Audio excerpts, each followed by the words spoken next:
Hello friends, स्वागत है आपका लेजेंड ऑफ द ब्लू सी के एपिसोड 26 में। लास्ट एपिसोड में हमने देखा था कि जॉन जे डिटेक्टिव होंग के साथ मिलकर मादेओंग को ढूंढ रहा था। वहीं सिया जॉन जे की मॉम को लेकर जॉन जे के यहीं पहुंच गई थी, जहां उसे भी फाइनली पता चल गया था कि वो ही जॉन जे की मॉम है। इसी सीन के साथ एपिसोड की शुरुआत होती है, जहाँ सिया को जॉन जे की मॉम को देखकर नम्दू के साथ करी हुई सारी बातें याद आने लगती हैं। अब बाहर आते ही सिमचोंग भी जॉन जे का नाम जैसे लेने वाली होती है, सिया उसका मुंह बंद कर देती है और जॉन जे की मॉम को लेकर वहां से निकल जाती है ताकि जॉन जे उन्हें ना देख पाए। लेकिन वो दोनों ही जैसे ही गेट से बाहर आते हैं, जॉन जे को वहां आता देख सिया तुरंत उसकी मॉम को चुपचाप वहां से जल्दी से लेकर निकल जाती है और जॉन जे भी उन्हें नहीं देख पाता। सीन शिफ्ट होता है जिंजू पर, जो अपनी बेटी को पढ़ाई को लेकर डांट रही थी। कुछ ही देर बाद वो दोनों भी वहां पहुंच जाते हैं, जहां आते ही सिया सबसे पहले जिंजू से उनके बेटे के बारे में पूछना शुरू करती है। जिंजू भी उसे बताती है कि उनका बेटा बहुत ही सुंदर है और जैसे ही वो बाकी डिटेल सिया को बताती है, सिया परेशान होकर सीधे जॉन जे की मॉम के रूम में ही पहुंच जाती है और दोनों फोटोज को कंपेयर करने लगती है और फाइनली उसे रियलाइज होता है कि वो तो जॉन जे ही है। उसी समय जॉन जे की मॉम भी वहां पहुंच जाती है, जो सिया को वहां देखकर उसके वहां होने का रीजन पूछती है। सिया भी पूछने लगती है कि क्या फोटो में ये उन्हीं का लड़का है, और उनके यहाँ कहते ही सिया को एहसास होता है कि अब वो एक बहुत ही बड़ी मुसीबत में है।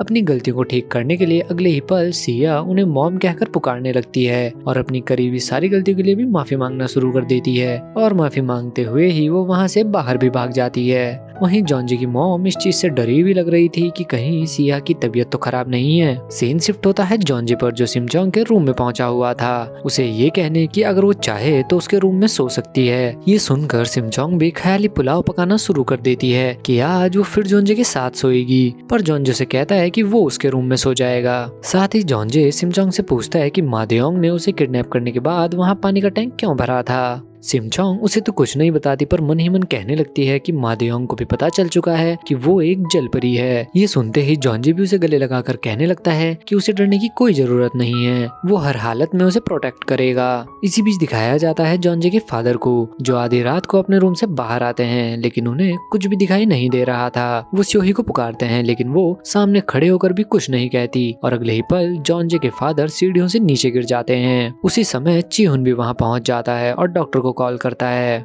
सीन शिफ्ट होता है हॉस्पिटल में, जहां डॉक्टर उसे बताता है कि उसके फादर ठीक हैं। उसी समय एक नर्स भी आकर चीहुन से कहती है कि वो उसे बुला रहे हैं, लेकिन अंदर जाकर जैसे ही वो अपने फादर को जॉन जे का नाम पुकारते हुए सुनता है, वो बहुत ही दुखी हो जाता है और फिर काफी गुस्से में हॉस्पिटल से निकल जाता है। और नेक्स्ट सीन में ही हम देखते हैं कि चीहुन घर आकर अपने फादर के साथ अपनी सारी फोटोज को जला देता है। सीन शिफ्ट होता है जॉन जे पर, जो सिया की लाई उसी फाइल को पढ़ रहा था जिसमें देंगड़ियोंग के बारे में लिखा हुआ था। वो अभी इस बारे में पढ़ ही रहा था कि उसी समय सिमचोंग भी वहां पहुंच जाती है, जहां आते ही वो जॉन जे को प्यार और गर्लफ्रेंड के बारे में समझाना शुरू कर देती है, क्योंकि वो रिलेशनशिप पर काफी सारी वीडियोस देखकर आई थी। जॉन जे अभी समझने की कोशिश कर ही रहा था कि तभी वो फिर से सेहोवा का जिक्र करने लगती है, यानी कि उसी पास्ट वाली जलपरी का, और कहती है कि उसे खुशी है कि वो जॉन जे का दूसरा प्यार है, क्योंकि पहला प्यार कभी पूरा नहीं होता। ये सुनकर जॉन जे भी काफी दुखी हो जाता है। सीन शिफ्ट होता है मादेओंग पर, जो फाइनली स्योही का कॉल उठा लेता है। फोन उठाते ही स्योही भी उस पर चिल्लाना शुरू कर देती है कि वो जॉन जे को छोड़कर एक लड़की के पीछे क्यों पड़ा है, पर मादेओंग उसे अपने उसी ड्रीम के बारे में बताने लगता है और कहता है कि जॉन जे उसकी पास्ट लाइफ से कनेक्टेड है और वो लड़की भी उसकी पास्ट लाइफ में एक जलपरी थी। ये सारी बातें सुनकर स्योही समय से उसे अपनी दवाइयाँ लेने के लिए कहती है और जल्द से जल्द जॉन जे को खत्म करने के लिए भी कहती है, ताकि सारी प्रॉपर्टी बिना किसी प्रॉब्लम के उनके नाम हो सके।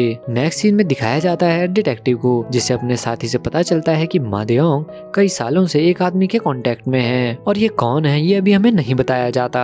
इसी बीच दिखाया जाता है जॉन जे को, जो वापस से उसी डॉक्टर के पास पहुंचा हुआ था। जॉन जे उसे अपने सारे सपनों के बारे में बताता है, जिस पर डॉक्टर उसे कहता है कि अगर वो दोबारा से उन सपनों की हकीकत देखने की कोशिश करता है तो उसे सदमा भी लग सकता है। लेकिन इसके बावजूद भी जॉन जे उन्हें फिर से उसका पास्ट देखने के लिए कहता है। उसके कहने पर डॉक्टर भी अपनी प्रोसेस शुरू करके जॉन जे को हिप्नोटाइज कर देते हैं, लेकिन ठीक उसी समय मादेओंग को को दिखाया जाता है और वो भी उसी डॉक्टर के दरवाजे पर पहुंच चुका था। इधर जॉन भी अपने पास्ट में पहुंच गया था, जहां उसकी उसके दोस्त के साथ कन्वर्सेशन दिखाई जाती है, जिसमें देमरियोंग उसे कहता है कि वो दोनों फिर से एक दिन जरूर मिलेंगे। और अगले ही सीन में दिखाया जाता है कि देमरियोंग को पकड़कर वहां से ले जाया जा रहा था, जहां जाते वक्त उसके नजर कुछ लोगों पर पड़ती है जो बहुत ही जल्दी में कहीं भाग रहे थे।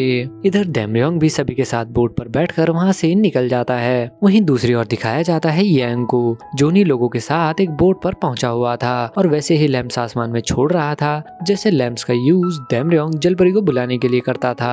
लैंप्स को देखकर जलपरी भी ऊपर की ओर आने लगती है। वहीं प्रेजेंट में मादेयोंग भी दरवाजा खोलने लगता है। पास्ट में भी बोट से जाते हुए अचानक से देमरियोंग की नजर उन्हीं लैंप्स पर पड़ती है, जिन्हें देखकर वो काफी हैरान हो जाता है। यांग भी उस जलपरी को पकड़ने की पूरी तैयारी किए हुए था और जैसे ही उसकी नजर उस जलपरी पर पड़ती है, वो अपने आदमियों से कहकर उसके ऊपर जाल फेंक देता है। दूसरी तरफ उन लैंप्स की वजह से देमरियोंग उस आदमी से बोट को वापस घुमाने के लिए कहता है और कहता है कि उसे किसी को बचाने जाना होगा।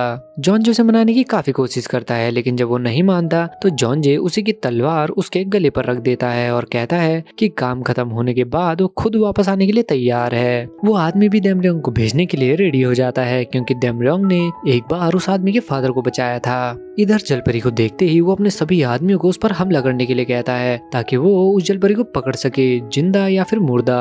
वो अभी हमला कर ही रहे थे कि उसी समय देमरियोंग भी वहां आ जाता है। देमरियोंग उसे रोकने की कोशिश करता है, लेकिन उसी समय पानी में खून देखकर यांग फिर से सभी लोगों को उस जलपरी पर हमला करने के लिए कह देता है और इतना देखते ही देमरियोंग सीधे यांग की बोट पर ही पहुंच जाता है। इतने सारे लोगों से लड़ते हुए देमरियोंग को भी चोट आ जाती है और वो एक साइड गिर जाता है। यांग भी तुरंत इस मौके का फायदा उठाने के लिए एक बड़े से भाले से उस जलपरी पर हमला कर देता है, लेकिन वो भाला उस जलपरी को जाकर लग पाता उससे पहले ही देमरियोंग उसके सामने आ जाता है और वो भाला सीधे देमरियोंग को लग जाता है। देमरियोंग भी जलपरी की ओर देखता है और अगले ही पल उसकी जान चली जाती है। ये देखकर वो जलपरी भी बहुत दुखी होकर उसे अपने गले लगा लेती है और फिर उसी भाले से वो खुद को भी मार लेती है। उसी समय एक फ्लैशबैक भी दिखाया जाता है, जहाँ उस जलपरी के पूछने पर कि क्या वो अगले जन्म में भी अलग अलग होंगे, देमरियोंग उसे कहने लगता है कि अगले जन्म में भी वो एक साथ ही रहेंगे। साथ ही वो उसे वादा करता है कि अपनी हर लाइफ में वो उसे ढूंढ लेगा और जब तक जिंदा रहेगा